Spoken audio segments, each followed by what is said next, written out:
Bismillahirrahmanirrahim. Assalamualaikum warahmatullahi wabarakatuh. Bagaimana kabarnya pelajar hebat?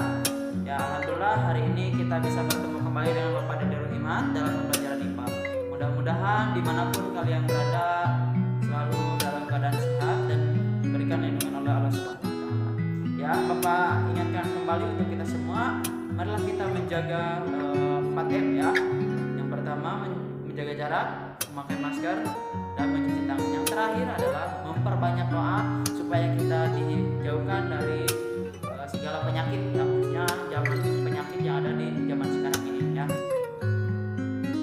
Ya, sekarang kita akan membahas tentang bioteknologi dalam kehidupan ya.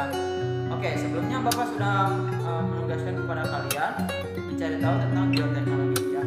Nah, bioteknologi itu ada dua ya, ada bioteknologi konvensional dan ada bioteknologi modern. Nah, kita akan bahas di pertemuan kali ini. Oke, silakan simak.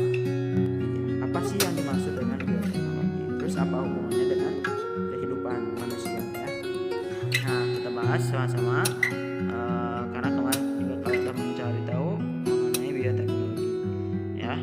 Nah, yang akan kita bahas di sini yang pertama adalah bioteknologi modern dan bioteknologi konvensional. Nah, apa bedanya nanti bioteknologi dan bioteknologi konvensional?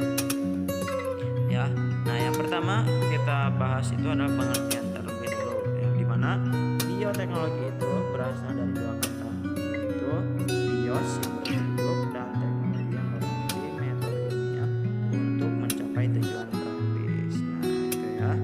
Jadi bioteknologi adalah pemanfaatan prinsip-prinsip metode ilmiah yang menggunakan makhluk hidup untuk menghasilkan produk dan jasa ya, guna kepentingan manusia. Nah itu ya, jadi sangat membantu sekali dengan adanya bioteknologi ini tadi yang menggunakan prinsip-prinsip metode ilmiah yang menggunakan makhluk hidup. Nah, ilmu pendukung dalam bioteknologi itu meliputi ada mikrobiologi, biokimia, kimia, genetika, biologi sel, teknik kimia dan enzimologi ya. Nah, bioteknologi konvensional adalah bioteknologi. Oke, yang pertama kita bahas adalah bioteknologi konvensional. Nah, di mana bioteknologi konvensional itu adalah bioteknologi yang menggunakan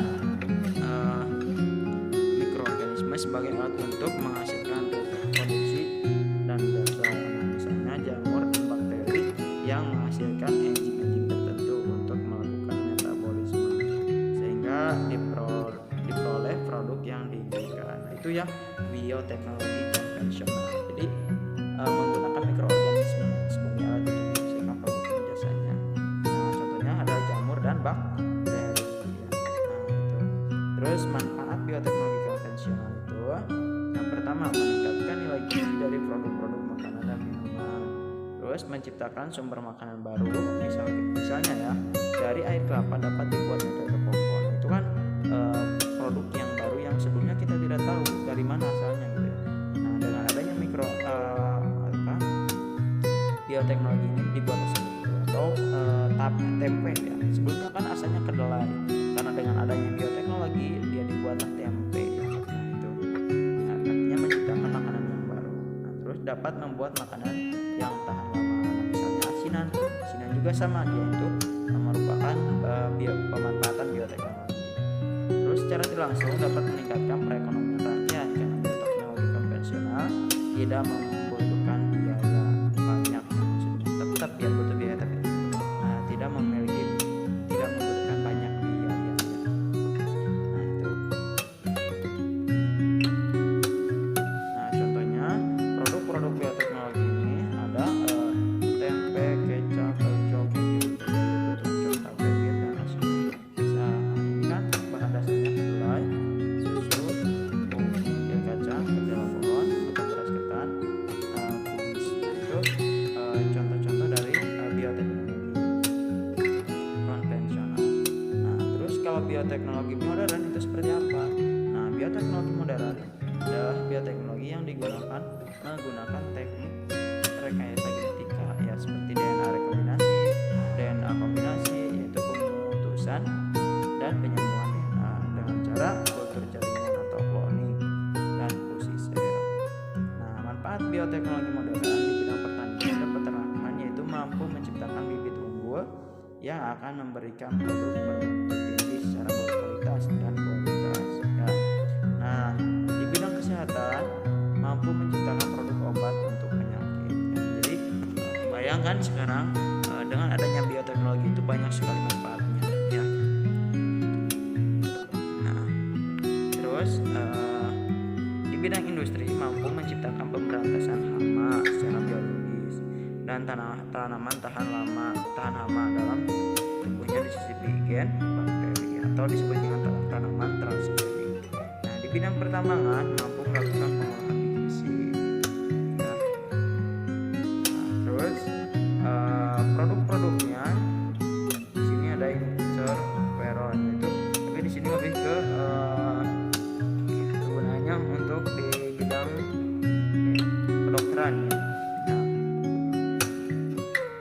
Nah, interferon ini obat-obatan semua ya, obat-obatan yang berfungsi untuk daya tahan tubuh pada manusia. Nah, ini perbedaan dari bioteknologi konvensional dan modern itu. Nah, bioteknologi konvensional teknik yang digunakannya adalah fermentasi. Nah, tidak mengubah sifat atau proses pada agen biologi organisme yang digunakan. Contohnya tempe harmonis. Nah, maksudnya tidak mengubah sifat pada agen biologi yang digunakan. Maksudnya misalkan tempe ya. Nah, tempe dia tetap pada tempenya ya, tetap pada tempe, cuma dia berubah bentuk ya, dan berubah jenis lagi. Maksudnya tapi tetap kacangnya tetap ada gitu ya. Nah, bioteknologi modern menggunakan teknik yang digunakan adalah DNA rekomendasi menggunakan sifat pada agen biologi yang dihasilkan, contoh insulin, vaksin, dan penisilin itu ya contohnya. Penerapan bioteknologi modern contohnya di sini adalah rekayasa genetika ya.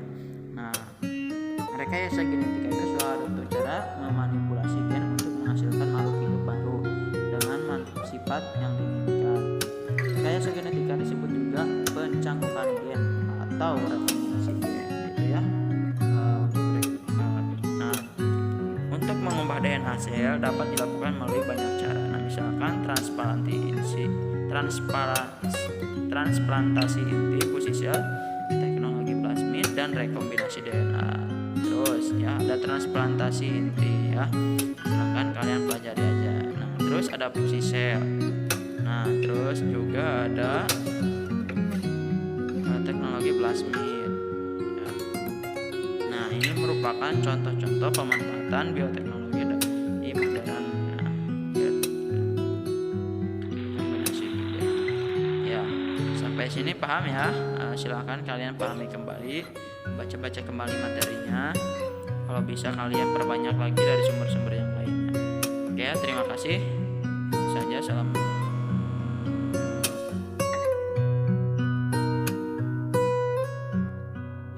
Ya, bagaimana materinya? Bisa dipahami?